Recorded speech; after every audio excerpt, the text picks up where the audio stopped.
was good to know that you wanted to come as much as we wanted you on here. So you know what I like? I like seeing you young guys like step up in the profession, and everybody starts somewhere. You guys got a nice thing going with GoCoogs and Four Quarters, so I always appreciate that. So I'm glad I could come on, man. It's really fun. For sure. Good Thursday evening. Welcome back to Four Quarters. I am your host, Kenneth Bowman, and joined by my co-hosts, Daniel Rodriguez, Joseph Mosby, and Colin Avent. I'll get the intro right one day, bro. 6-7. One day. One of these days I'll get it right. At this point, it's more iconic to just get it wrong every time. Oh, y'all, hold on. Oh, what's up, man? The streets talk back. Oh, hold on, man. Hold on, bro. What's the reactions for? Hey, I'm just saying. Me and Joseph, when we were killing time, we went to this bar. They had a pretty good grilled cheese. That was pretty good. What you think about Alex Starr, Gavin? In like a Chris comparison? Yeah. Ball. That's not bad at all. Huh? So if this program had not be where we are right now, you would still have a job. You think there would be a GoCoogs? Wait, time out. I'm gonna stop my point. Shout out Andrew. R.I.P. GoCoogs. Rest in peace, GoCoogs. Our last dono. Thank you, Andrew. Appreciate you. Shout out to Star Pizza for the sponsorship. All right, that's cool. I hear you, Colin, and here's my argument. When people hear Houston, they think Four Quarters. Yeah.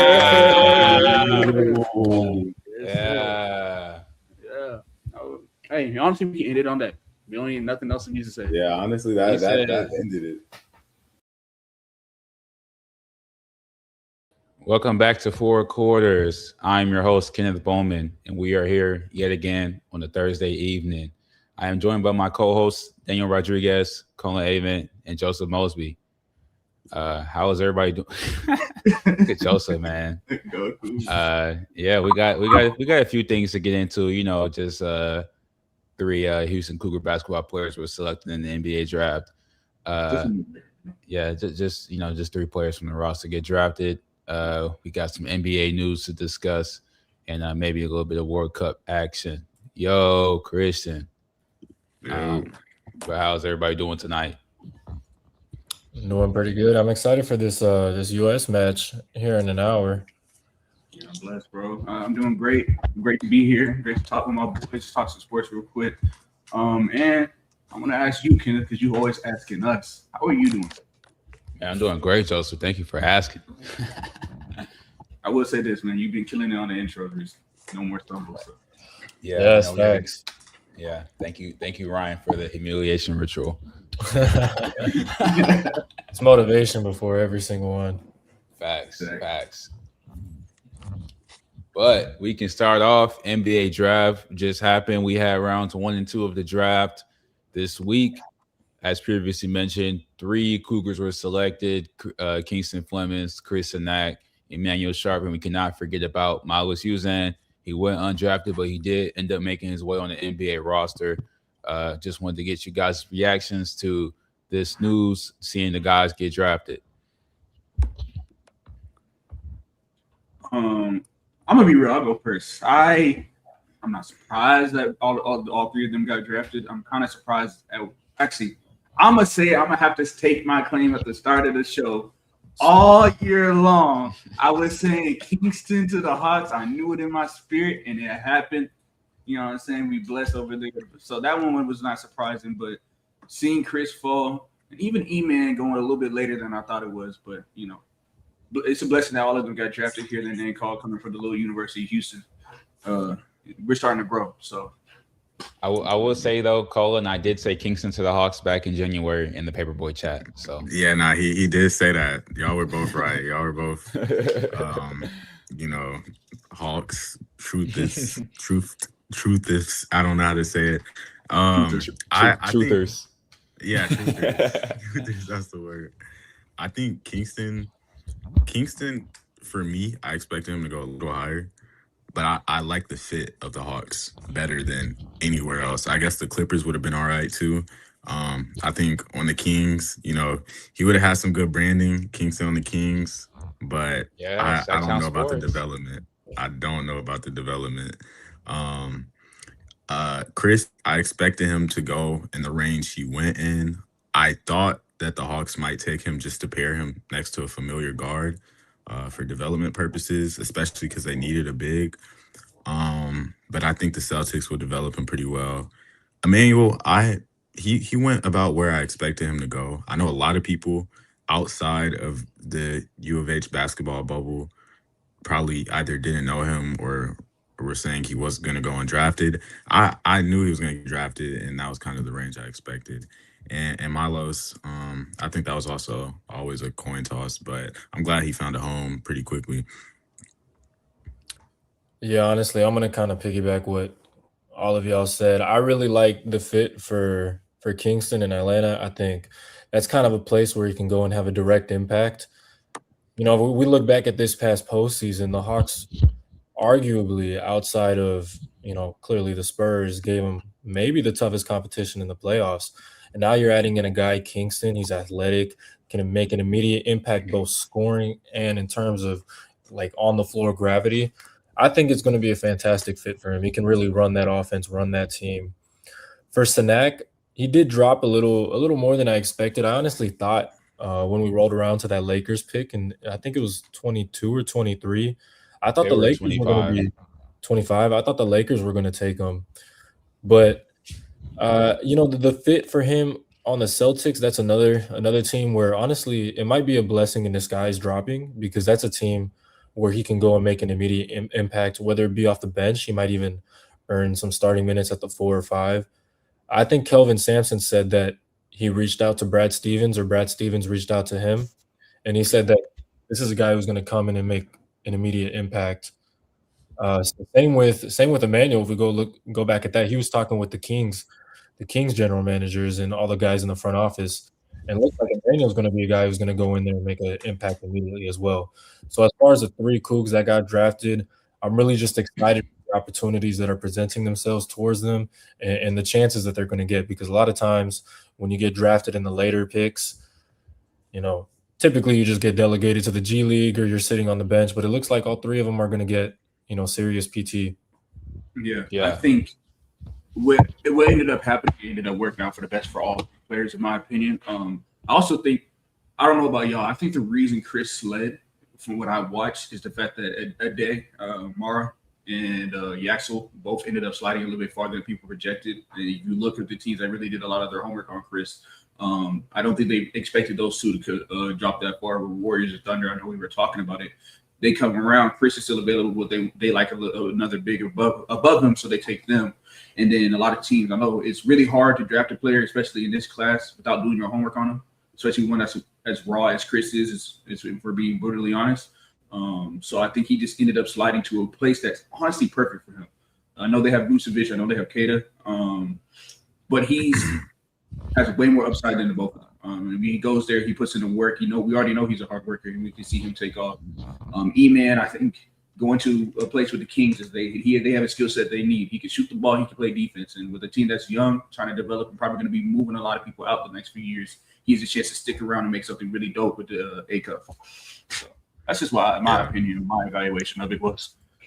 How do you feel about Yaxel? Because I know, like you said, he slid a little bit. Personally, with Dusty May being the coach of the Mavericks, I could have expected the Mavericks to get him before they got Morez Johnson Jr. Why did Yaxel slide? Is it because of his age, or is he limited in his skill set transferring from college to the NBA, or what? I feel like Yaxel going at 11. I mean, I wouldn't necessarily say that was a slide. I mean, I feel like I haven't really seen people have him going top 10 or anything like that. I think I feel like he went where he was supposed to go, and he went to a good situation too. I mean, going pick number 11 to the Warriors. I think honestly, Yaxel was probably, I feel like his stock rose through the season, just in how he played throughout the year, and obviously completing the season off with a championship. I think he went to the right place. Morez Johnson, not I mean, he's a good player. Obviously, he played U19 last year for the FIBA World team. I just don't. I wasn't really. It was a little bit surprising to see him go number 9. As previously mentioned, Dusty May is the head coach of the Mavericks. He may have had his hand a little bit in that situation, but Not a little, I don't know. bro. Not a little. That had to be a lie. Yeah. I mean, I guess and that's he brought his guy. Yeah, and I mean, and if you want to get one of the Michigan guys, I can see why you would choose a Morez over a Yaxel if you're the Mavericks because you already have Cooper Flag. So, I mean, Yaxel and Cooper they play the same position really. So, but I mean, I think they could have went in a different direction. I'm also interested to see if they take Cooper back to off ball. I know you're the Mav fan. They had him playing point guard last year a little bit. I'm interested to see what they're going to do with Kyrie coming in. Yeah, Honestly, please God, can we get him? He didn't play bad as a point guard, but please, can we get him off the ball? I would have liked to see the Mavs go and get Christian Anderson. But yeah, I mean, going back to we can get into some comments. Christian said Kingston should have been a Clipper. In terms of point guard prospects, I would say Kingston probably was the most all around prospect. He can score in all 3 levels. He can guard and he can rebound. And I think he had something that maybe the other point guard prospects didn't. In terms of, I feel like he went 3rd. But I do think Kingston was a better. I mean, I say AKEP was probably point guard 1 in the draft just off his scoring ability.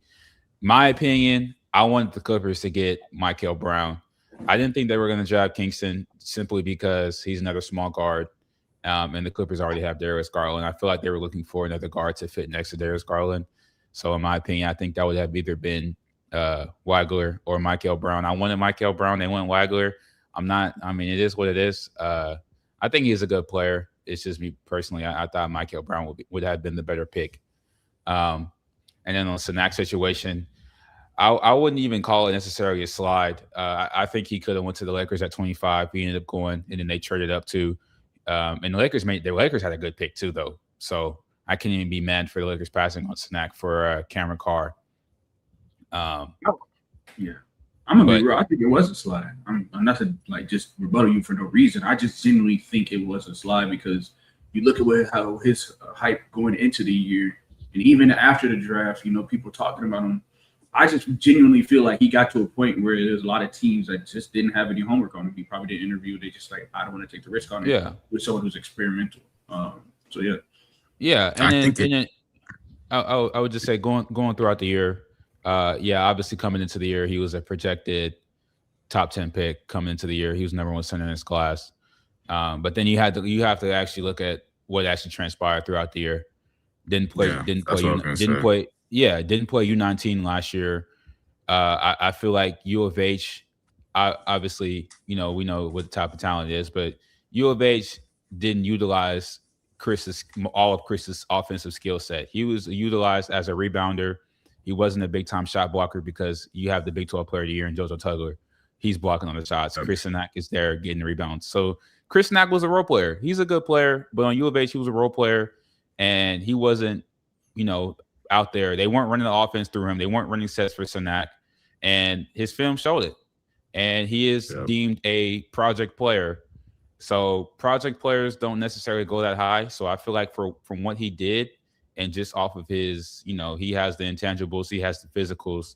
I feel like he went where, I mean, in my opinion, I said 20s previously. So I think he kind of went where he was supposed to. But Boston is definitely a good situation for him.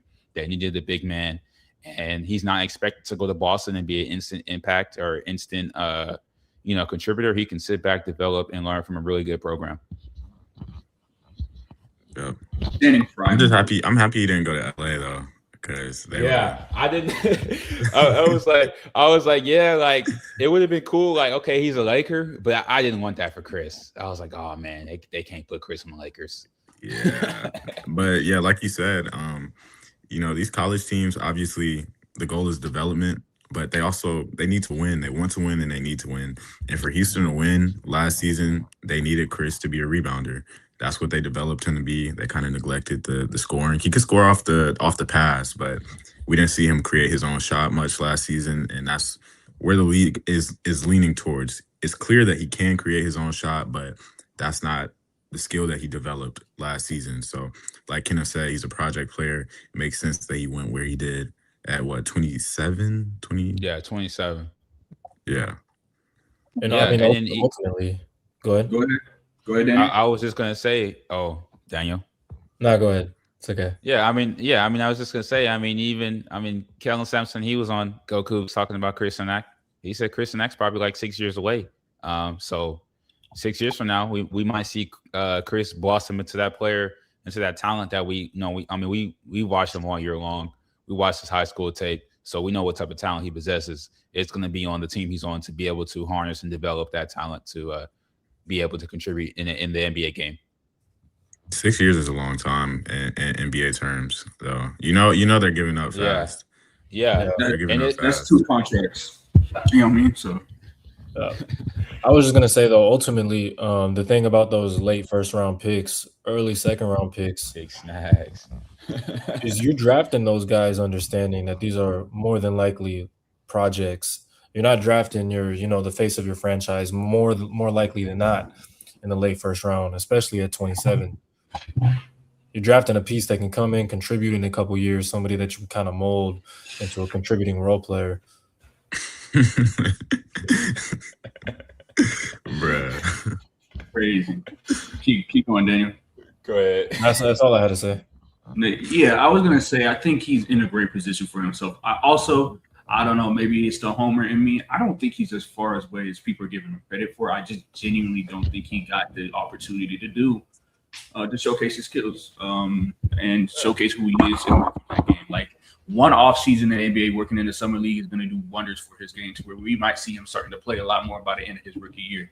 But I think his biggest thing in his game that he's going to grow the most in over these next few years is his frame. He's going to get a lot stronger once he learns how to really throw his weight around, use his size, and use that athletic ability that we saw. Like, honestly, I think it surprised all of us that he came out of the combine. When he meshes all of that, man, and he learns how to be in the paint, he's going to be a force, especially in the Eastern Conference where you're not worrying about Wemby. You're not worrying about Jokic. You're not worrying about all these insanely talented, large, big men. I think he has a really opportunity to make a name for himself playing next to people like Jason Tatum for the next few years.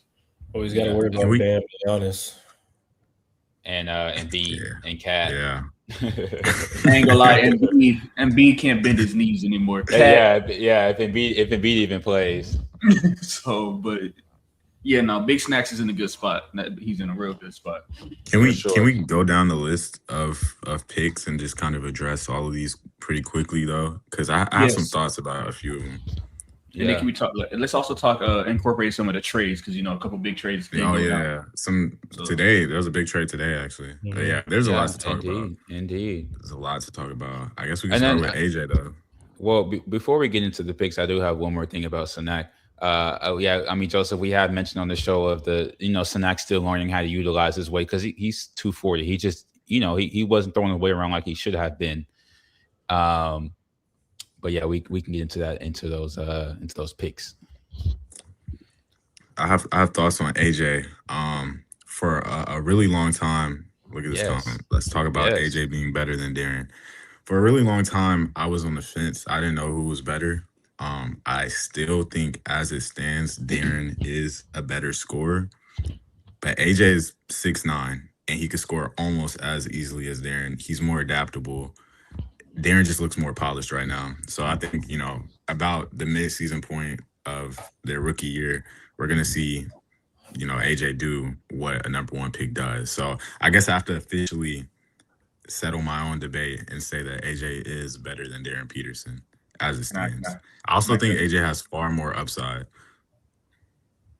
I think the big thing for that pick really was just the fit. You're not going to go in. I mean, you just extended Trae Young. You're not going to go and draft, another guard. I think AJ DeManso was the perfect pick for him. Yeah. The Wizards already have a good guard room. And I would say the only knock on AJ I have right now is just his jumper. Everything else, like he's a complete basketball player. He's very athletic, can guard all positions, rebound, passes. It's really just his jumper. And I mean, you can just he can get with a shooting coach and fix that. What do you think his rookie year is going to look like? Oh, my fault, Joseph. You've been trying to talk for 2 minutes. Yeah, and I was gonna say with the AJ and Darren debate, I'm actually on the opposite end. I think Darren is the better player. That's just my personal thing. I think AJ might provide more to the team, not like to the Wizards, because they needed a bigger guy, a wing, a dude that could really stretch the floor, could shoot off the ball. But I think Darren might be a better fit to the way the NBA is going and being able to take over the game, get to the foul line. Really having that ball dominant point guard that can score at will. And you look at the teams that won in the past few years, what do they all have? You talk about Shea, you talk about Jalen Brunson. I think Darren Peterson is in that mold and in that fit to where he can be one of those players whenever he decides to stop taking creatine and cramping on the court. But I think there was not a wrong option with either of those picks for either of the teams. So it was good. But like Daniel said though, fit kind of is the decision maker between right and wrong though. When you have 3 good guards, there's no need to go get another elite guard just because. Exactly. But people say all the time, you're supposed to draft for talent, not fit. Because you look at LaMelo not going to the Warriors because he wouldn't have fit. Do you think the Warriors would be better if they drafted LaMelo? Yeah, 100%. So I mean, I guess you should draft for talent, according to you. It is really we just gotta wait and see. But can we look at these last 2 comments? Because I have thoughts. I agree with the most recent one. I just want to say I think it was AJ no matter what. Yeah, I think so too. But I think this comment in particular kind of makes that conversation a little more interesting. We're talking about like the question mark around DP's facilitating, but imagine if you put him on a team where he doesn't even have to focus about facilitating, where he's not getting doubled, because you have a guy who can score and dish the rock in Trae Young. He could go out there, I think, average 2021 rookie season if he does get drafted by the Wizards. But ultimately it is fit, having AJ next to Anthony Davis, having AJ, opposite of Trae Young. I think the fit, it makes all the sense in the world for the Wizards to go with the Bansta. Yeah. Also I'll say, I think Darren, a lot of the reason we didn't see him play making in college, Kansas had I should be real honest here, we saw that they didn't have the best team around him. He was the only consistent scorer on that team. Like he can't. Who's supposed to play make 2? DP in France. Yeah, honestly, I don't know why people are trying to give Darren Peterson that point guard label. I haven't seen anything of him being a point guard. He's a combo guard. Yeah, he's a 2. I think he's a clean cut 2. I don't even think he's a combo guard. Yeah. I think he's a 2. I think having gravity and attracting defenders and then just dishing it out does not make you an elite playmaker. That just means you're an elite scorer who knows how to play the game of basketball. Even Curry, I think Curry's a good playmaker. I don't think he's a top 3 playmaker ever, like people try to call him, just because he attracts gravity. Just because he attracts gravity, he's the best shooter on the court. When he comes down half court, there's 3 guards, coming up to defend him.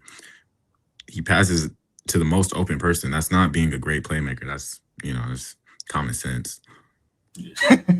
Steph has always been more of a 2 to me. Yeah. Wow. I think Darren. Go ahead. I don't know. I just don't know if I agree with that, but you could continue. No, I was gonna say I think Darren Peterson is more of the Anthony Edwards mold than not like exactly. I'm talking about being more of a pure scorer role than the Shea Jalen. I'm just saying like the best teams in the league have a very dominant guard, and that's where it's looking to move. But yeah, we have a lot of comments too. Yeah, let's look at the comment. I do want to go back between SGA and Ant. I'm gonna throw this one up. AJ is a better defender, just as good as a scorer, not as polished, better rebounder, better playmaker, and play finisher, and more athletic. Yeah, I mean, that is true, but scoring goes a really long way. Let's see. I do want to get up to this comment. Go ahead. Clipper pick. Keaton Wagler was more of a mix of BPA and fit. Acuff and Kingston are arguably better. Not saying I agree, but both raise alarms in terms of fit, which is Kingston and Acuff. As much as I would like Kingston on the Clippers, I just don't think he was the fit for the roster that we have right now. I think it was either Wagler or Michael that they should have went with. I'm so low on Wagler as an NBA player. I'm sorry, and I don't know. I didn't watch too much of him, and I know he bounced you of age, so I don't know what I'm talking. But just yeah, it's a frame 12 thing. rebounds. Yeah, bro. I don't know. It's a frame thing. It's a I don't know. He just never the feel for the game doesn't look the same for, and I know that's kind of like a it's just a vague critique that people use, like, oh, he doesn't have a feel for the game. It just his game doesn't look polished to me when I watch it. It looks like he threw the ball up and it went in. Obviously these guys are way better than we think because we're just watching it from a distance. Maybe NBA teams see something that we don't, but he never seemed like a top 8 pick to me. He's a better shooter than. Go ahead. Yeah, he's a good shooter, but He's a good shooter. Apparently, Kingston and Wagler played against each other in at the Clippers workout. So, oh wow, I did not know that. In my opinion, just from a viewer's perspective, I always thought. I mean, part of me always thought Keaton was probably going to go before Kingston. Clearly, he did, but I always thought as prospects, Keaton was probably the lowest of the 4 between Mikal, Acuff, and Kingston. I wasn't necessarily surprised again because fits everything in the draft, but just purely off the prospects of the 4 the 4 prospects, I thought it's probably the weakest one. Yeah, that's how I've always felt too. But this comment right here, the one about his creation, that is true. It looks weird. Wagler's creation is weird, but very effective. Understands angles and pace at a level many others don't. That's true because it always does look awkward, but he gets the space. I know everyone's seen that clip of him hitting the Penny Hardaway step back, and the defender is all the way below the basket. So clearly he's hard to guard. It's just I don't know.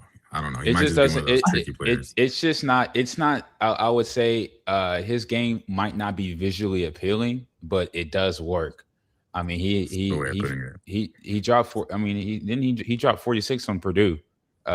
He did. And yeah, and he kind of was a guy that jumped onto the scene out of nowhere. I mean, he wasn't really a highly touted high school prospect. And I mean, you could say the same thing for Kingston. I mean, Kingston really didn't start popping off in terms of draft stock and stuff like that until the season started. But I mean, his team went to the Final Four. Knocked out Kingston's team. In the Sweet 16. I was gonna say, I think one thing that I noticed when I saw him play up close, Keaton is strong, man. He is a very strong player, and that's why it's like they're creating the separation. Is he's getting into people's chests and moving people. He also had 12 rebounds, so I think he offers a lot to the game that the NBA level loves. Also, I won't say he's more versatile, but his frame gives him more ability to play different positions in the league. And I feel like that's maybe what attracted the Clippers to him in the first place. But interesting to see where his development goes. Who knows? Maybe with his frame, his size, his ability to score, he learns how to really polish up that game to get quicker, get cleaner. He's also only 19 years old, So I'm not going to hate on a pick. I actually kind of like it for the Clippers. Obviously, would have preferred to see Mikal Brown. I think he would have been a little bit more entertaining to watch next to Darius Garland, but what works. We'll see. Yeah. You know what? Go ahead, Dan. You're right. My bad. I was just gonna say that's a really interesting point. I think eventually, when this Kawhi era of the Clippers kind of ends, and you give Keaton a couple years, and it doesn't pan out that he's the one of the future, I think he can kind of develop into a wing, and he has the frame and the strength to where you can afford to push him into the 3-2 maybe, and you'll be fine, and you can rebuild off that. I think no matter what, he's a safe pick because you can fill him in 1 through 3 wherever you want because of that frame. And I think that's something that the front office probably considered, because eventually when Kawhi's gone, they're going to have to start from scratch. And it kind of gives them like a little safety blanket. It kind of reminds me of a player, Daniel. I'm going to say something that might sound crazy and blasphemous, but Kyle Anderson. That's the player comp? I'm not saying a player comp, but some player comp for a 5th overall pick. I'm just saying, like I've seen the Tyrese Halliburton comp for him. I don't know if he's gonna get there though. Like Tyrese Halliburton is a different type of killer. You know what I mean? Bro, but it's crazy. That's another player whose game is not visually appealing at all, but he's just everywhere on the court. He's gonna play good defense. He's gonna rebound. He's gonna get assists. He's gonna be efficient. He won't turn the ball over. That's the craziest thing because Tyrese will be everywhere and he will not turn the ball over. Dang, someone racing. Can we talk about Rob Pelinka's unathletic white boy fetish? He just got Alberta and some off-brand AR. Speaking of AR was a late first, and he just signed a max. AR? I thought he was undrafted. Yeah, I was about to say, I thought he was undrafted. I thought he was drafted. Well, even You're better. thinking of Dalton Connect, bro. Yeah. Well, he don't got the max. Yeah, I thought AR was drafted, bro. I'm tweaking. Nah, he went undrafted, which is even crazier about him getting the max. Yeah, undrafted the max deal, bro. What's up, George? I was walking on campus today and thought of y'all. Thursday night is here. It's time. What up, man? What's up, What's George? good, What's up, George? How you doing, man? Glad to have you back. You guys, I might be exposing myself for having very little ball knowledge, but were any of y'all confused when the Raptors drafted Allen Graves? I had never seen that dude in my life. Yeah, there were a few players in the first round where admittedly I knew nothing about. I just got to be better, I guess. Foreign players, like, I'm not gonna knock myself for not knowing all the foreign guys, but Allen Graves played in America at the collegiate D1 level. I have never. He went to Santa Clara. Yeah, I mean, I guess that's on me, but at 19, I really thought the Raptors might go Sanak there. That was one of the picks I thought they might go, but that caught me so off guard. Hey, shout out to Allen Graves though. He might be a stud. Who knows, yo? They gonna play this clip back on you, Daniel. That's fine. Exposure. They're gonna put in his MVP edit. I would say file on that 22. I'm not really sure if I'm a fan of the fit, but yeah, I mean, I think he was maybe a guy that fell for him to go all the way or not go till the 22nd pick. Yeah, that one was straight to me too. Why do y'all think that is for Phylon to fall? Honestly, not to interject or anything, but I think it's fit. He's a guy who's very, very ball dominant. He's gonna go in and he's gonna be one of the guys. Okay, if I'm not getting like Tyrese Maxey touches, and I'll use him as an example because he's literally on the Sixers. If he went in and he had the ability to play like Tyrese Maxey, he could be a direct impact player. But for a lot of teams, they already have their ball dominant guard, and if they don't have him, they're probably bad enough to where they're taking that person in the first 10 picks. Phylon was never going top 10, maybe top 15, maybe closer to 18, 19, 20. But I think 22 is the perfect range for him. I just don't think he's a guy that's going to be able to mesh into a lot of these lineups. He might be a guy where he might come in and be a direct impact off the bench. He might be your sixth man, but it's just a hard guy to kind of build around. So do you think that's the Jared McCain replacement? Possibly. Yeah, that would make sense. Yeah. Grimes is gone, so that's true. Oh yeah. Wait, he's a free agent. Where's Grimes? Yeah. Is he a restricted free agent? Or is he? I don't think he is because he was one last year. Okay, so yeah, they're probably just gonna let him walk then, since they just got Phylon. Mm-hmm. Yeah. Yeah, let's catch up on these comments real quick. Bet. Oh yeah, I do agree with this comment too. Free throw rating consistency, getting to 2 feet into the paint is something AJ has over Darren. Yeah, AJ definitely knows how to flop. He knows how to get the key.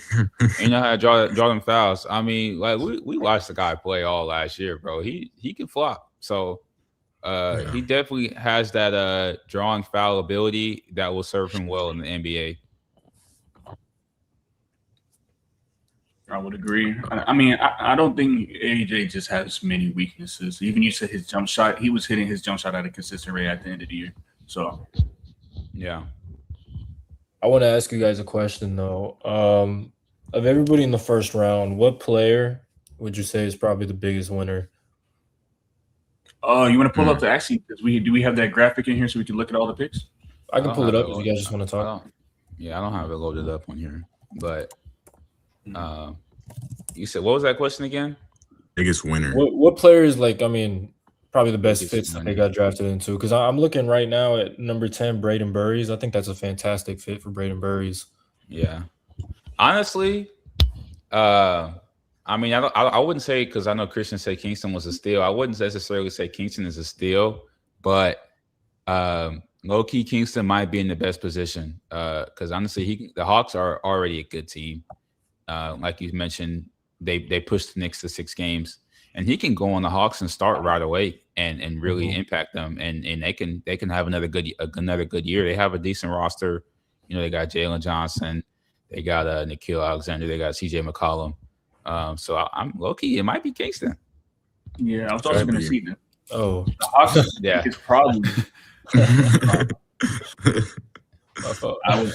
I was going to say the Hawks' biggest weakness, in my opinion, last year was the lack of a point guard. At some points, they were trying to run Dyson Daniel at the point, and that just wasn't working. Now you got someone that not only, you know what I mean? Now you have someone that can actually, you know, see the field. He is a floor general. You're someone that's athletic and can play defense, just like the rest of your team is built around. I think they got a good little piece right there. And the great thing about playing opposite of Dyson Daniels is now, you know, Kingston, he's already a fantastic defender. But you can throw Dyson Daniels on the team's best guard and just let Kingston focus on running the offense. So that's just another layer to the fit. Yep. I think Caleb Wilson is a good fit. I think that's such a good fit that people aren't even talking about this pick because there's almost no doubt around it, at least for me. I think he fits into the system perfectly. I think this is one of the teams who probably already knew their guy weeks ago. Yeah. Since the college season ended. Yeah, I think that's a great fit. I think he's gonna be really excited. Go ahead. Somebody send some Star Pizza. Oh, How are you doing, friend? I'm good, man. I need some Star Pizza next time I'm in Houston. Huge shout out to Star Pizza for being such an amazing sponsor. Make sure y'all go get that Star Pizza buffet tomorrow. Yeah, we forgot it, guys. We didn't forget. We always remember Star Pizza. Shout out to Mike, man, the real goat. Shout out, Mike. Facts. I was gonna say, I think Caleb Wilson is gonna be extremely entertaining. You talk about Star Pizza, well, you're gonna have some star power, and with Duncan, him and Matthias lob threat. Ooh, man. Honestly, I am really excited about the Caleb Wilson pick for the Bulls. Like he's going to be like the face of that franchise. That was one guy I was hoping that would somehow, some way fall to the Clippers, because I absolutely believe that he would have been that the Clippers would have taken him at 5. But he was most likely going to be a Bull. And yeah, shout out to the Bulls. They got a great player. I was going to ask. Go ahead. I was just going to say, can we address this comment real quick? Yes, go ahead. Wait, hold on. I'll wait for you guys to bring it up. Star Pizza.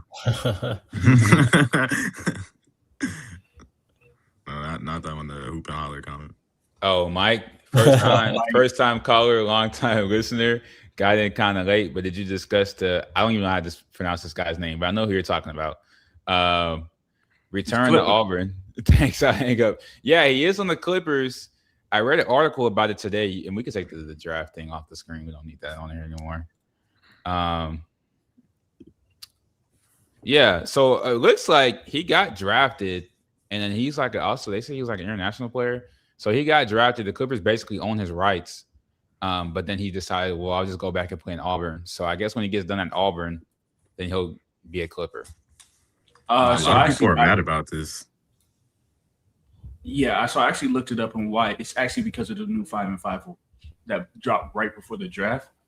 So his clock technically never started for college, but his rights are going to be eligible since he never played in college. He was eligible to be drafted, so someone drafted him knowing that next year he's going to play in college, and they already have him on a team, which is crazy because that's exactly what baseball is like. Hey, I was going to say it's MLB-esque. Yeah, exactly. Which is really interesting to see what's going to be going on, how the college NCAA is going to decide to do this moving forward. So I wanted to bring that up. Yeah. So it's essentially like a free year of development off contract. Mm-hmm. I don't see how anyone could be mad at that. Because they keep talking about they're letting pros in college, but I mean these guys are pros already. The only situation I can remember was when Sabonis's dad got drafted from the Soviet Union, and he couldn't come to the NBA yet. So he had to Oh. wait till he was. Yeah, he had to wait. Woody Marks. Woody Marks. Yeah, Yep. facts. Another. Go ahead. Speaking on that 5-5 action, I seen some comments about the 5-5 stuff coming out and how that affects U of H football with Keyshawn Henderson. So they don't have to worry about burning the red shirt. So we might see him on the field sooner rather than later. Yeah. I mean, time is ticking. We've been hearing about this for a minute now. It's dropped. I would say, I think with him, I would want to see him play, of course. If we want to see the number one player in the class play, but I also think it's important to him to not get freaking injured. You know, he's the quarterback of the future. Yes. He's still pretty frail. So you got a quarterback, he can run the ball and all that thing. Just keep him safe, but let him get some real development in game and see what it has like. Who we playing first week? Oregon State. Yeah, like Oregon State. Realistically, they solid team, but they shouldn't be putting up a fight past the third quarter. Let's get some Keyshawn some reps. Where you play the FCS. Yeah, give him some blowout reps. Yeah, and that's what I'm saying. I think we mentioned that last week. I mean, it's third quarter. If U of H is up 30, 40 points on a Southern or an Oregon State, why not let Keyshawn get some burn? Yeah. Agree.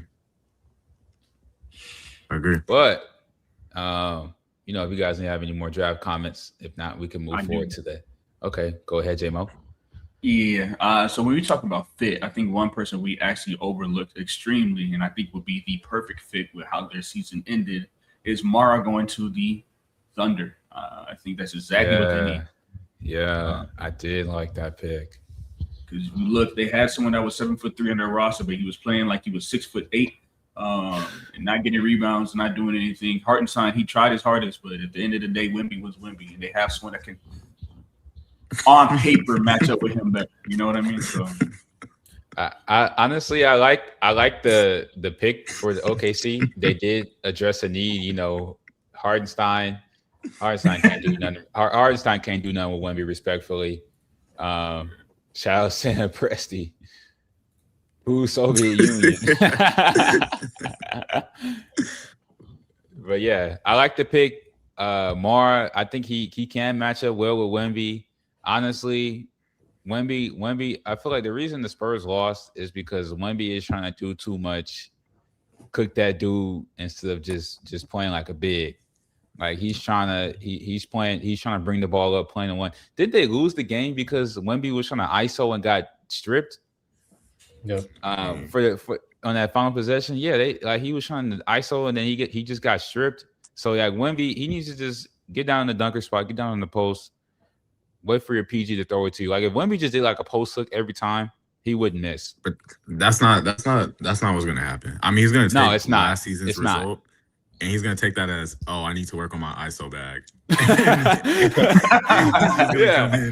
going to ISO 2 times as much. Like they need to like, you got Tim Duncan and David Robinson checking in on you like every day, bro. Just go turn on some Timmy D film. Go watch some Duncan film. Go watch some LaMarcus Aldridge film. Like you're trying to be Kevin Durant working with Jamal Crawford and all that stuff, bro. You gotta be a big man. Like it ain't he's trying to do, I'm about to cook this dude. ISO, get out the way. I'm the point guard. Yeah, let him cook offense. But look, the entire conversation about Wemby and it's being pushed by the NBA itself, by outlets, is that he is the poster boy for how the game has changed, and he's 7'4" and able to move like a guard. So I doubt that this deep into his career, I say deep, he's only about to be in his 4th season.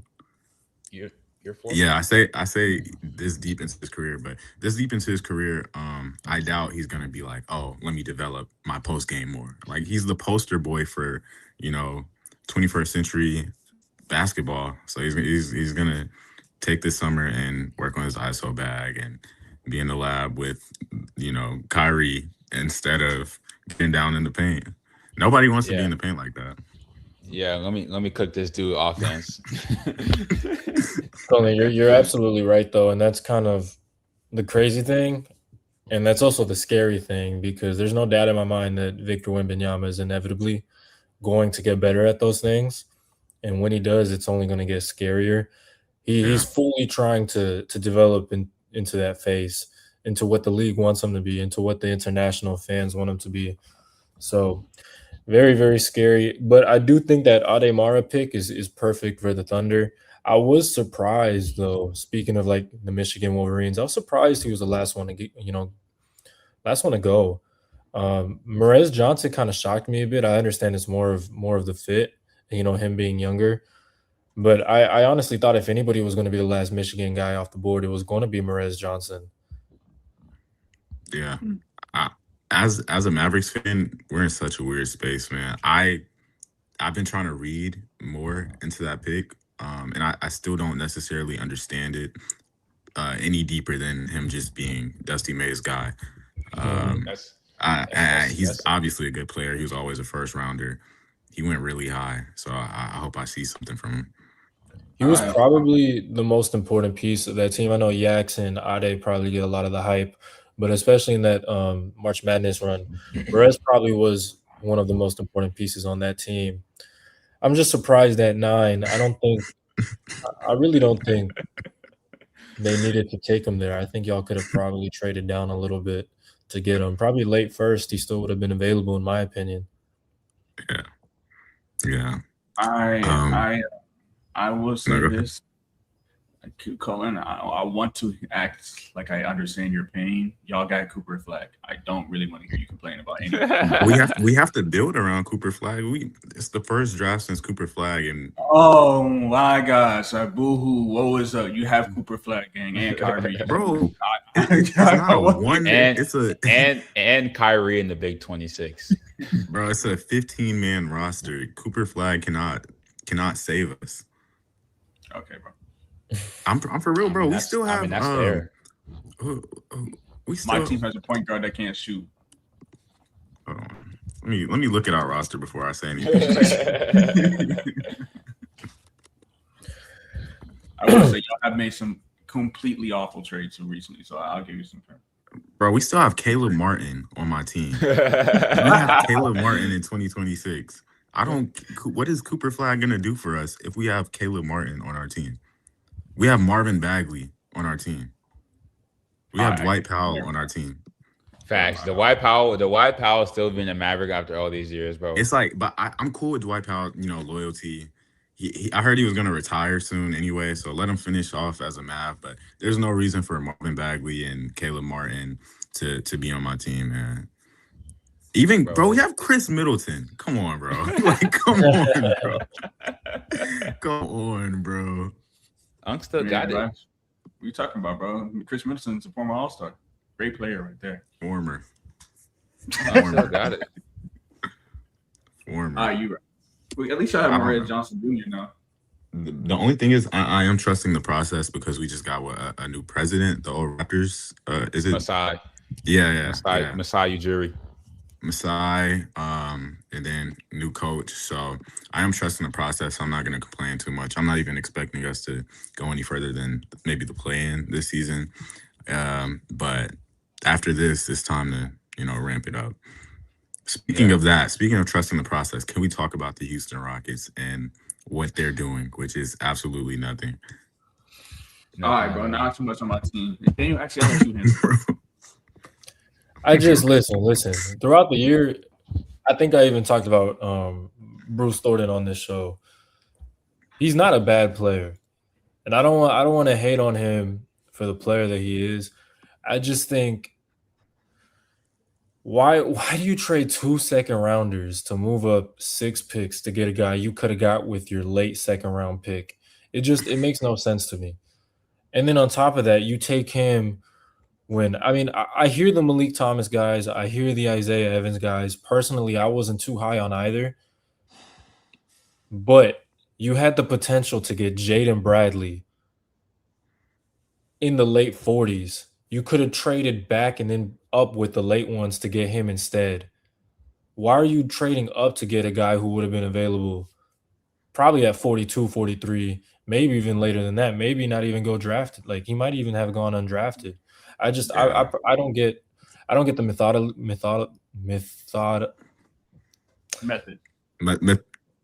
No, you know what I'm trying to say. Methodical. No, it's not that word. It's similar. I get what you're saying. Mythology. No. Methodology. Okay. Yeah. Rafael Stone's got to go, man. I mean, he's missed on every single draft pick outside of Amin Thompson. Şengün, where you got him at, good value. I'm not super high on Şengün being the face of this franchise, but I mean, wow, that's surprising. What pick did Şengün go? I think it was like 16. Like 10 something. No, I think I'll double check. Dude, I remember 2023, bro. They were calling him Baby Jokic. They were saying just wait and see. Yeah. I still like him, honestly. It's Nah, like Y'all can have Şengün. Y'all can have him. Şengün has too big of an ego. Like I think he's a good player, but I think Şengün thinks he's better than what he actually is. And then the Rockets decided to run the offense through Şengün when you have Kevin Durant. There was a sweet spot. There was a sweet spot where he was playing exactly how he should. I think that was the first year the Rockets made the playoffs when they got eliminated to the Warriors. So 2 seasons ago, I think that was the best we've seen him. That wasn't the best he's played, but that was the best the offense has looked with him in it. I disagree. When do you think it was? Never. I don't think he's a. I don't. Never is crazy. I'm gonna step up here as the Rockets fan. I think Şengün needs to be a primary post scorer. I do not think he needs to try to play make at all. Actually, he needs to be a second option. He could be a good second option, a great third option. The moment you have your entire offense running through him like he is Jokic, you're gonna see the team suffer, and that's what happened. And you jeopardize your team's future by allowing him to do that, or by even putting him in a position to do that. You had two of the most athletic guards, probably, honestly, the most athletic guard combination in NBA history between Jalen Green and Amin Thompson. And you run your offense through probably the least athletic center in the NBA. How does that make sense? On top of being the least athletic, he's also inefficient. For a guy that chucks up mid-range two-pointers, a guy who lives at the rim, how are you shooting 40%? He can't finish. He can't. It's the tights. Contact. I think I don't know what he works on in the off scene, because it's genuinely like his game has regressed instead of progress, and that's what frustrates me. If he could just actually put his game into the work in a post instead of trying to do this ISO ball like he has been doing, he'd be a lot better. But and it just frustrates me watching it. Additionally, I think I don't know about you, Daniel, but I'm a little bit confused after you drafted Reece Shepherd 2 years ago why you would get another short combo guard who really isn't a point guard. Bruce Gordon really isn't a point guard, and I get it. You need score points. You want someone to score, but the main issue is the team didn't have a point guard. So it's not even that, bro. It's their entire guard lineup is short guards. Fred VanVleet, Aaron Holiday, Reed Shepherd, now Bruce Thornton. You're not going to be able to guard anybody. Now, I get Fred VanVleet isn't a terrible defender, but he's coming off a major injury. He's only getting older. What are we doing? Yeah. The only thing I can think of is maybe they're going to try to make a push for Jaylen Brown. I don't know. I mean, that could happen, but you got to trade Şengün if you do that. You got to trade. I heard they want Şengün and Amin, which is crazy. Then I can that's what they want. I don't know. I'd really have to look at the market and see who they could get with what they have. I think one of the biggest issues is chemistry. KD just looks implanted on that team.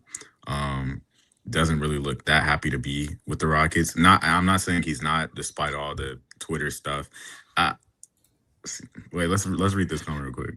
Okay, men, Team USA are about to start playing. They just showed Paris Hilton in LA after her having 2 kids. Now she looks fire. Showing. Let's go. All right, George, we'll see you. Yes, sir. Go Cougs. I'm actually about to head out here in a couple minutes too. I'm gonna go watch the game. Yeah, Daniel's gonna tap we're in with losing that. Facts. Hey man, y'all got. I know that. Do you know the game's not gonna come on at 9, bro? They be doing like all the intros and stuff. You can say it a little bit. Talk. Hey, bro. Let him go. Let him go. This is actually the first US match I'll be able to see. I've been working during every other match, so All right, that's looking forward fantastic, to bro. seeing him. I really need to go to FanFest. I'm surprised I I am. haven't been. I mean, we've been talking about it. We just got to go. I'm planning on FanFest, going to FanFest right now after the show. Hey, y'all want to go on Saturday? I'm down to go on Saturday. I don't think I could go on Perhaps. Saturday. I could go on Sunday. Yeah, this Saturday. Yeah, Sunday maybe. I think Sunday might be the move. We'll see. But yeah. Star Pizza then FanFest. Yeah, I'm cool. Anything involving Star Pizza has me. Facts. Best pizza in the city. You know it. Go to Star Pizza tomorrow. Buffet tomorrow. Star Pizza. Get there. 11:30. Star Pizza. Somebody send some Star Pizza.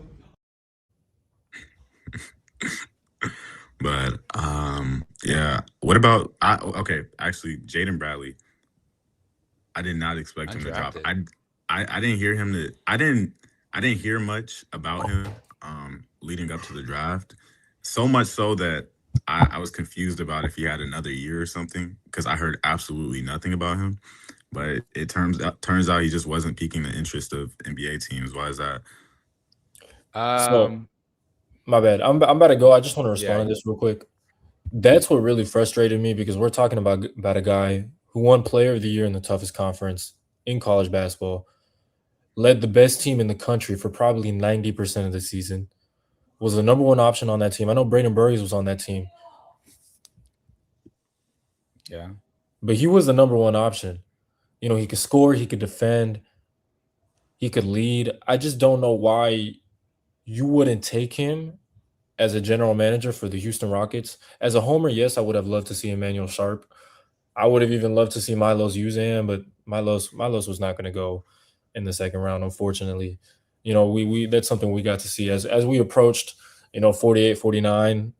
Teams are just throwing darts at foreign players. They're just seeing guys who might turn into something. They, you might mess around and get the next Jokic, but I just feel like Jaden Bradley was probably the best guard on the board in the second round. And I agree. I just don't understand why many teams didn't take him.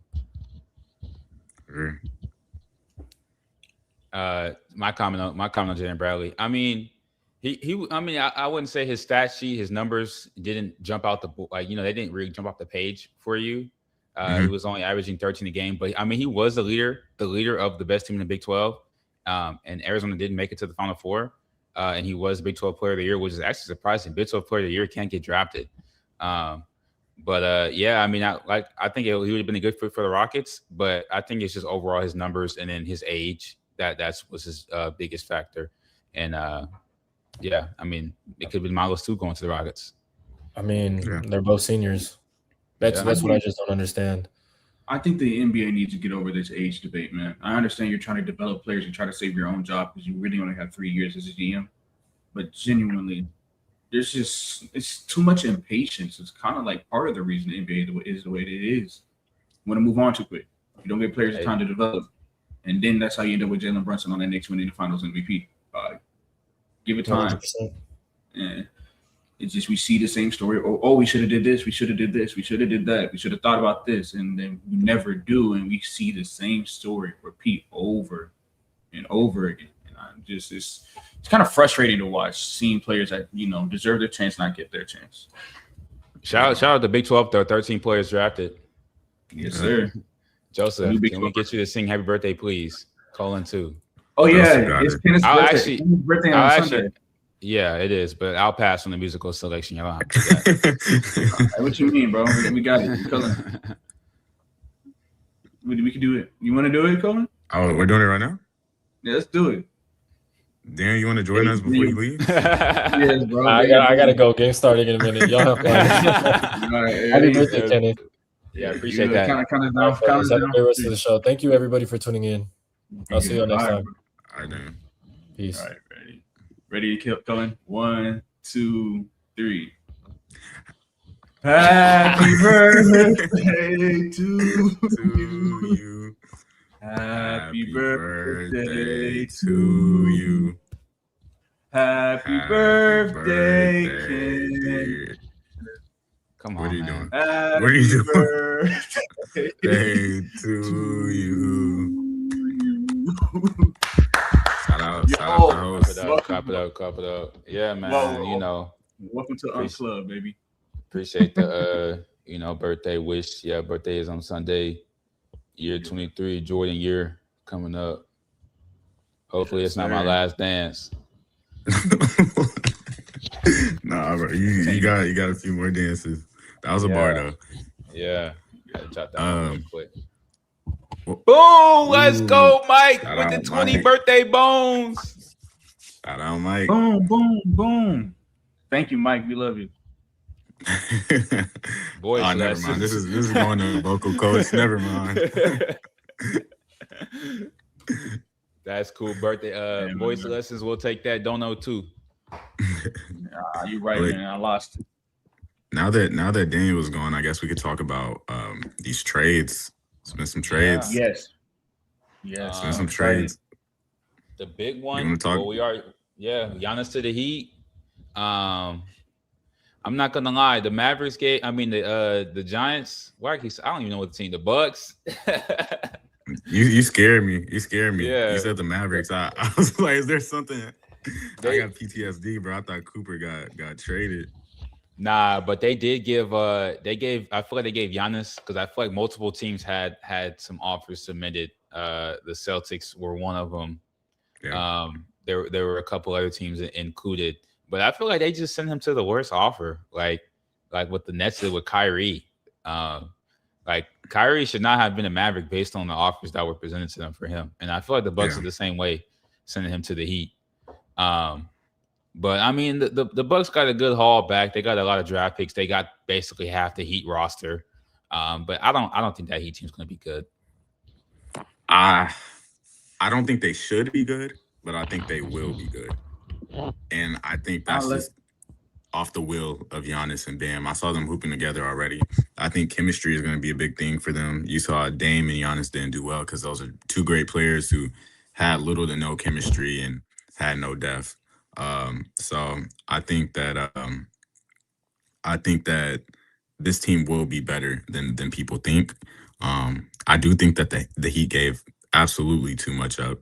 I'm not sure why or what went into that. I think they could have gotten away with a little less.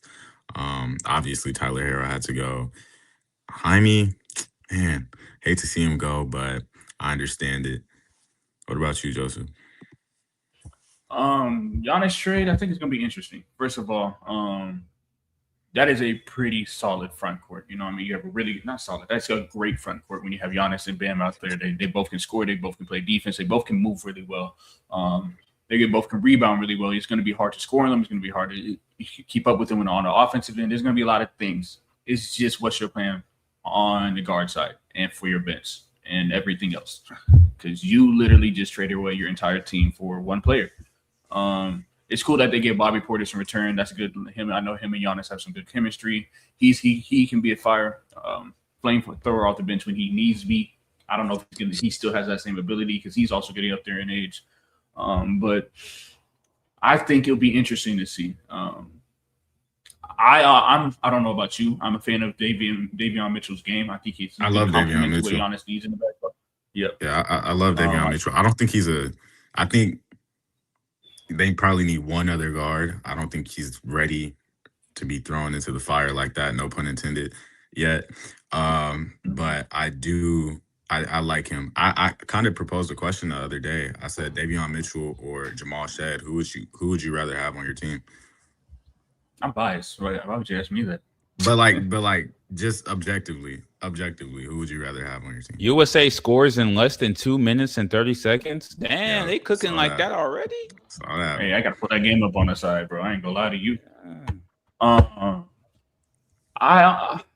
I think for what you've shown in the NBA, who's more proven is Davion Mitchell. But we saw what Jamal Shead did in that playoff series, man. He was he was giving Case torture. And Hey, and shout out to the U of H guys getting a lot of meaningful playoff burn. Jamal Shed he was starting, right? Did he start some games? I think so. yeah, he I did think start so. a couple. Yeah, Jamal Shed was starting in the playoffs. Marcus Sasser coming through for Detroit, getting some burn. And 20 plus minutes. Yeah, per Cougar Sports, shout out Cougar Sports. The Eastern Conference now has 5 former Cougars. So Let's make that 6. Milo. Yeah, Quentin Grimes. Oh yeah, Uh-huh. well, and Milos too. Yeah. But I mean, Quentin Grimes is about to be a free agent. But yeah, I mean, I think for the most part, Milos might be a main Celtic. But yeah, we can throw Milos in there too. Yeah. Mm-hmm. But I don't know. I'm interested to see. I think Norman Powell, he's a little bit better than people give him respect for. He's a good shooter. He's a good scorer. Davion Mitchell, they have pieces, but that team is nowhere near complete. And with someone with the timeline that Giannis and Bam are on, I just don't know if they're trying to compete this year or they're just trying to build a team for like maybe the year after with the 2027 class. I don't know, no clue. We shall see. Yeah. You know? Also, I don't think. I mean, Norman Powell's going to be a free agent. I don't know if he re-signs with the Heat. Mm-hmm. He looks like he's looking for a large bag. But I don't think it would be wise for the Heat to give Norman Powell a bag. Yeah, these players, bro. These players, it's getting hard, man, for teams to keep these players because you get one All-Star selection, all of a sudden you're looking for a max. Yeah, and I mean, speaking of free agency, this free agency class stinks. Yeah. Wait, is LeBron not a free agent? Nah. Then he just signed like a 2-year extension last year. No. Oh yeah. He Oh, he opted is? in free agency. Yeah. Oh damn. Let's see. I'm just looking at the NBA thing, the NBA free agency. I mean, hey man, I guess the Nassers to the Heat, bro. Yeah, Alex Anthonassis. Move of the offseason right there. Yeah, Alex Thanasis and Kostas. Forgot about Costas. Man, if it's in LeBron there too, let him run the 3. Oh yeah, LeBron is a free agent. Shit, LeBron. Honestly, that's like spacing of doom. LeBron, Bam, and Giannis. Hey, what you mean, bro? LeBron's been a better 3-point shooter back into his career, man. I believe. I don't know, like send Bronny there too. That's already bad front court spacing with Bam and Giannis. I mean, because they're gonna be sagging out. They might give Giannis the green light. I feel like there's some games where Giannis just pulls 5 threes for no reason and goes like 1 for 5. So we might see a lot more of that this year. But yeah, if you have Bam and Giannis and then you throw in LeBron, that's and then Davion Mitchell too. He can't shoot. Yeah, he's a pretty solid facilitator though. He was getting his assist to turnover numbers up last year. So yeah, I like Davion Mitchell. I just don't think him, Bron, and Giannis and Bam all in the same lineup. That's nasty. What you mean? That's the Harden. Eastern. Harden is a free agent too. I would Harden extended. Let's see, bro, this NBA free agent record it's not accurate. I could have swore he signed an extension. I don't know. Maybe I'm tripping. Yeah, he did. Well,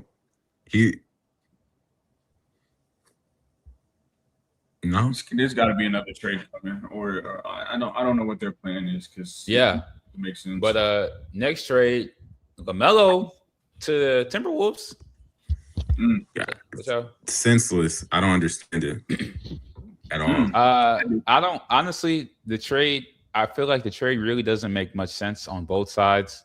The Timberwolves, I wouldn't like you give up Naz Reid, so that you're down to one experienced big. Like they have other bigs on their roster, but the only big that has real experience right now would just be Gobert. You got rid of Randall, and then you got rid of Naz Reid. So I don't know what the Timberwolves plan to do in terms of the big man situation.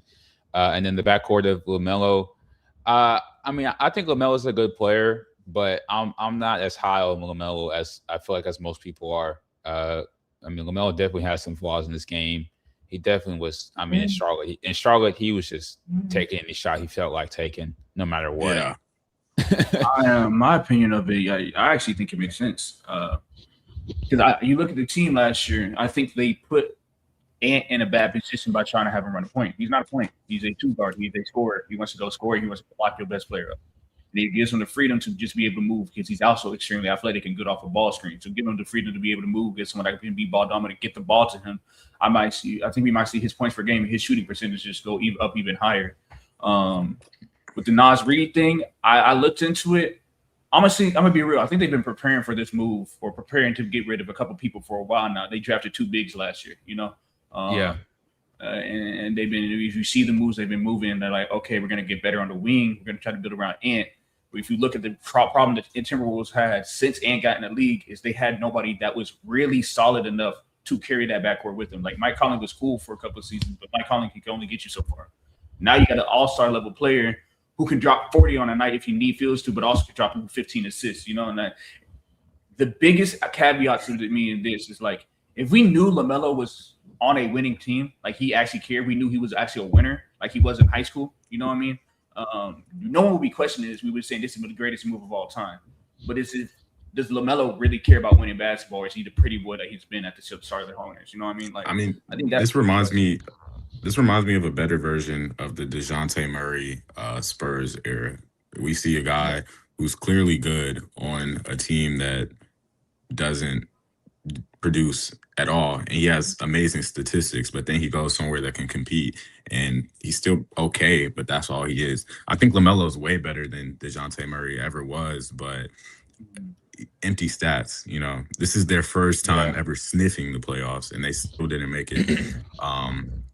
And he's a ball dominant point guard. Like you said, he can facilitate. 15 assists is possible, but he's a ball dominant point guard, and you have a ball dominant a shooting guard, a pretty standard scoring shooting guard right next to him. I just don't understand it, Yeah. I mean, I guess it's just play style. Obviously, LaMelo is a great facilitator. But I mean, you can say he plays more like a 2. Just he puts up a lot of shots. He has the ball in his hands a lot. And in Timberwolves did need a point guard. Honestly, I feel like they could have went more for like Ja. I would have preferred them to get like somebody like even Ja would have been better. Yeah, I would have preferred them to get like Ja or somebody like that. I mean, there is upside in LaMelo, but from what I've seen from him in Charlotte, I'm not the biggest fan of the move, and especially trading a Nas Reed. And then you give up Nas Reed. Yeah, Nas Reed. I mean, you basically gave up Nas Reed a first and what 3 second-round picks, because they gave up 3 swaps, which is, I mean, they're just swaps. I don't really know how much weight those will hold right now, but they didn't give up all of the swaps were first. They gave up a second in 2020. Yeah, they gave up a first, 3 seconds, and then there was three first-round swaps. Yeah. So that's what I'm saying. Those swaps, I don't know how much weight they will hold, but. I'm not really a fan of the move, but we'll see. Yeah, I think they're just betting a lot on those two international bigs that they drafted, man. I think that's what we're seeing. Is they drafted 2 bigs. They're both 7-footers. One 7'3". I'm just gonna see how they play next year. But also, Ant didn't even like the. What were you thinking? I was just gonna say, but I mean, on the Timberwolves, I mean, you did have, I would say, the emergence of Jaden McDaniels. I mean, he's been a good player, but he really stepped it up in that Spurs series. And then also Ayo Dosunmu, he's probably going to come off the bench for them. Yeah. I would say, I think Jaden McDaniels' rise in that playoff series is why this happened. Because let's be real, Randall had to go. Julius Randle had to go. He was kind of like him, and McDaniels started to step on each other's toes. I think McDaniels proved to himself to be a more valuable asset. I won't necessarily say a better player, but more valuable asset to that team and how they want to build a roster moving forward. And we'll see how it goes. I'll say this: if they do, because I know they're looking to still trade for Jaylen Brown. If they do get that and they find a way to keep Gobert, that's going to be the best defensive team in the NBA by far. I think that's impossible. Yeah, I don't know how they pull that right now. They don't really have I don't know assets unless you move Jaden McDaniels. Yeah, that's the only way it would work. It's clear the Celtics want a big too. I mean, that's why they drafted Senag. They wanted Giannis. I think they're it's Gobert or nothing if that trade happens. Yeah. Yeah. And then if you go and trade for Jaylen Brown, then you're looking like the Mike D'Antoni Rockets. So, Yeah, man, I don't know. Yeah. I don't think I ever realized how hard of a player Ant is to pair up next to someone else. Because he's obviously very skilled, but he's aggressive. He takes a lot of shots, but he also kind of dictates the paint presence of his team. Ball dominant. So it's really hard to put someone next to him because you want to put someone who moves the needle, but you also want a scorer. Like they could have gotten a. I'd say in a perfect world, the best player to put next to Ant, the best guard to put next to Ant would be Tyrese Halliburton. Yeah. I think you can put Tyrese Halliburton next to a lot of guys. But in terms of like the way Ant's developed and the way his career trajectory has been, I feel like Mike Conley has been the perfect player to put next to him. But obviously Mike Conley's getting old. You know, didn't he like retire and come back to put and came back? Or no, then they traded him. He got traded. He got traded back like the next day. Yeah, and then they brought him back. So I mean, he's been like, I feel like he's been the perfect guy that's to play next to Ant. And I mean, from the most part, he's also just contributed. Like he's not just out there running around. He's still like he's still putting in work at his age. Yeah. I went through most of the day not knowing that LaMelo trade happened.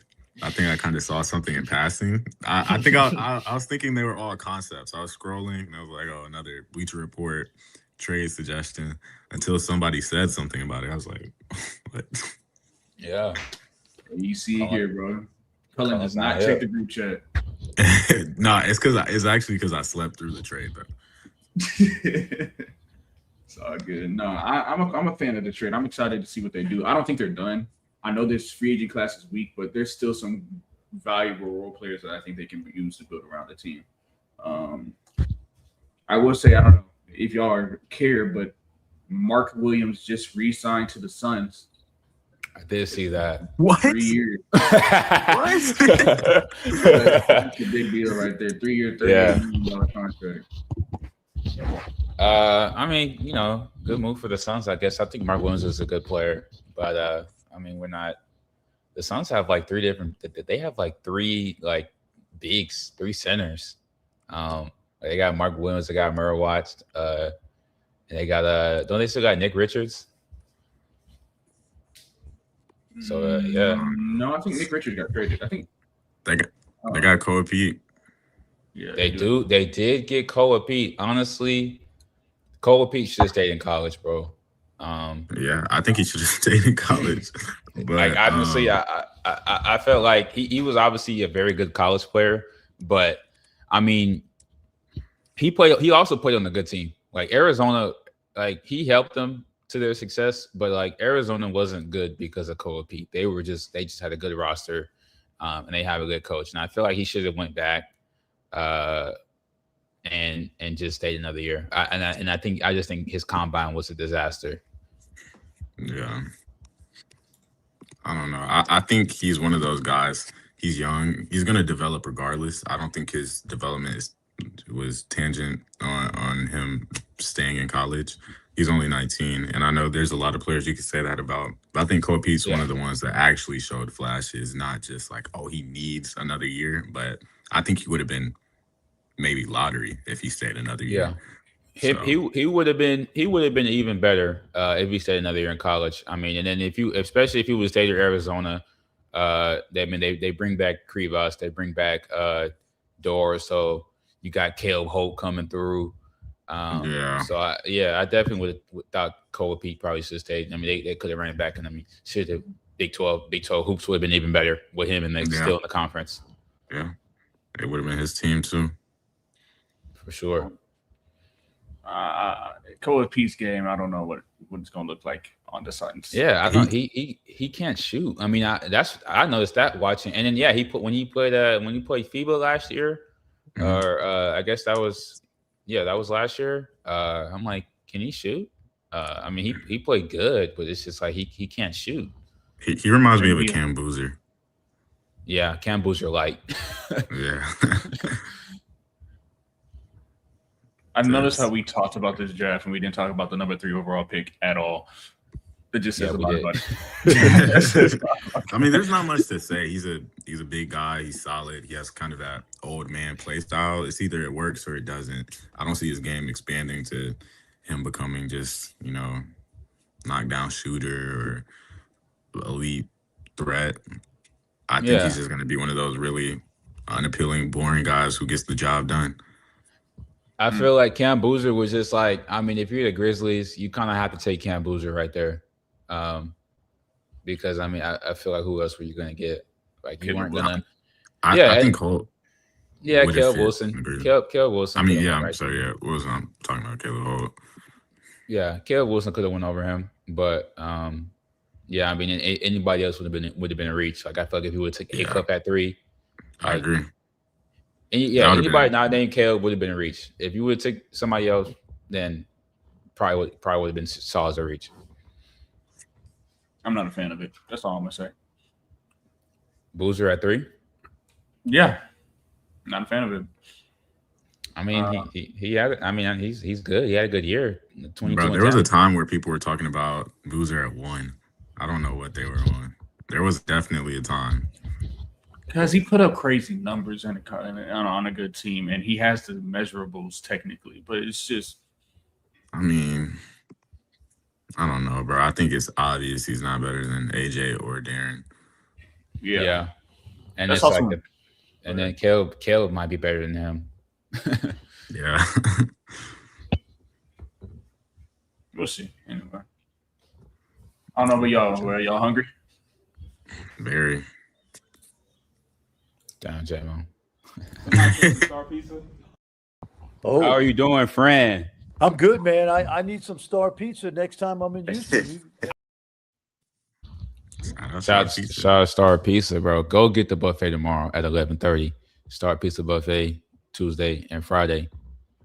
Yeah. And shout out Fran too. Draft coverage, man. Draft analysis.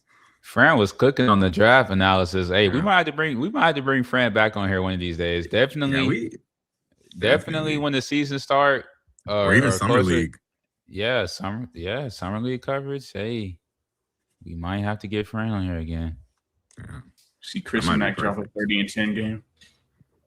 I'm not gonna lie. I am very excited for the Summer League this year. Obviously the stacked draft class. We got the U of H guys gonna be in there cooking up. Shoot, we're gonna see Milos and Chris on the Celtics hooping. Wow. Yeah, that's crazy. Like that's gonna be gonna see Emmanuel Sharp. Emmanuel Sharp's probably locking up Acuff. Gonna be locking up Acuff in those Kings practices. Sure, we're gonna see Kingston hooping for he's not gonna get a lot of burn in the Summer League though. They're gonna play him like probably a game or two and package him up till the season starts. I don't know. Cooper Flag played last year. Didn't Cooper Flag get hurt in Summer League? Oh yeah, he did. I remember. Yeah. So I mean, the top picks, the top guys, they don't play a lot of Summer League. So we probably will see Kingston for a game or two, and they'll package him up and shut him down to the season. Yeah. Because he's probably gonna start for them. So yeah, definitely. This was my first draft really understanding how crazy it must be to play with guys for a season or multiple seasons and then just get dispersed through the league.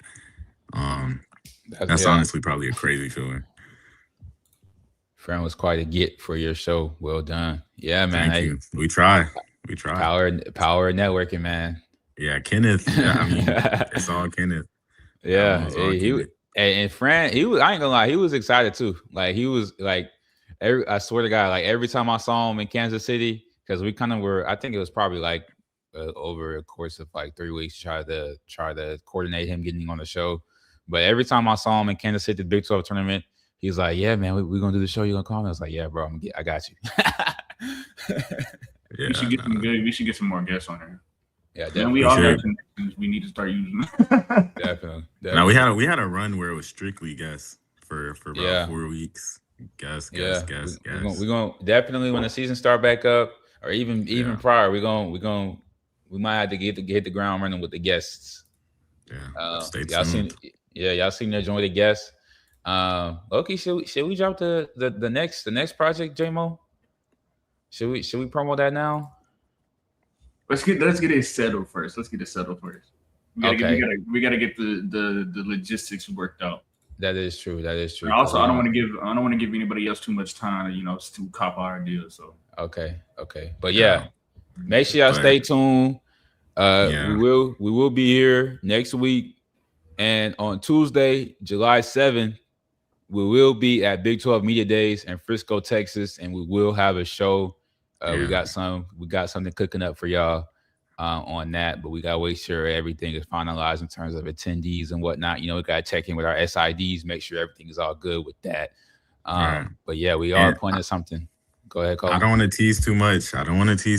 But let's just say, if you're a fan of Tom Brady, you're not gonna want to miss this next episode. Exactly, man. Facts. Go talk. Yeah. Final thoughts. Great episode. I'm glad we were able to talk about the draft, and I'm very excited to see what they do. I think it was one of the best drafts in recent memory. Yeah, definitely. I would say probably the best. Probably, if I don't like Tom Brady, it's not. You like Patrick Mahomes? You like Patrick Mahomes? I don't think she likes Mahomes either. What about Jalen? Oh yeah, it's not for you, man. Yeah, it's not for you. Final thoughts.